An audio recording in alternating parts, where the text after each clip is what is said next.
भारत विश्वविजेता झाला. देशभरात जल्लोष पाहायला मिळाला. महाराष्ट्रात खास सन्मान सोहळा झाला. मात्र आता क्रिकेट संघाचा राज्य सरकारने केलेल्या सन्मानावरून नवा वाद सुरू झालाय. महाराष्ट्राच्या विधिमंडळात मुंबईकर खेळाडू रोहित शर्मा, सूर्यकुमार यादव, शिवम दुबे आणि यशस्वी जयस्वाल यांचा सत्कार करण्यात आला. तसेच त्यानंतर मुख्यमंत्री एकनाथ शिंदे यांनी भारतीय क्रिकेट संघासाठी 11 कोटी रुपयांचं बक्षीस जाहीर केलं आहे. सरकारी तिजोरीतून 11 कोटींचं बक्षीस जाहीर केल्यानंतर आता विरोधकांनी नाराजी व्यक्त केली आहे. आधीच भारतीय संघावर कोट्यवधीची उधळण BCCIकडून झालेली असताना पुन्हा 11 कोटी देण्याची गरज काय, असा सवाल दोन्ही विरोधी पक्षनेत्यांनी उपस्थित केला आहे. भारतीय संघाने विश्वचषक जिंकला याचा सर्वांनाच आनंद झाला आहे. त्यांना कोट्यवधीची बक्षिसे जाहीर झाली आहेत. ऑस्ट्रेलियाचा संघ जेव्हा विश्वचषक जिंकतो तेव्हा ते स्वतःच्या बॅगा उचलून घरी जातात, पण भारतात तशी परिस्थिती नाही.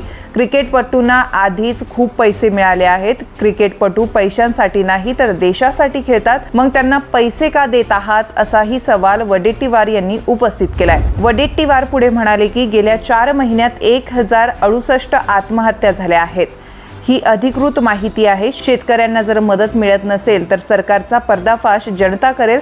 क्रिकेट खेळाडूंना BCCIने 125 कोटी दिले आहेत. तरीही सरकारी तिजोरीतून पैसे देण्याची गरज नव्हती. मात्र स्वतःची पाठ थोपटून घेण्यासाठी हे बक्षिसे दिले गेले. गरीब मेला तरी चालेल, पण सरकारला थाप मिळाली पाहिजे, असा काही राज्यकर्त्यांचा उद्देश दिसतो.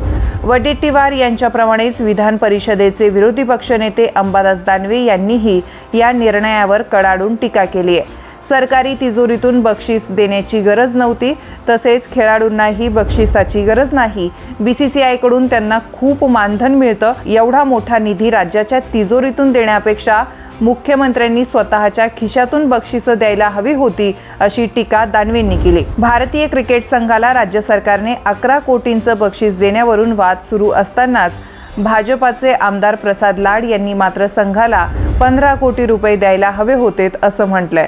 भारतीय संघात 15 खेळाडू आहेत, त्यामुळे त्यांना 15 कोटींचं बक्षीस द्यायला हवं होतं, असंही ते म्हणालेत.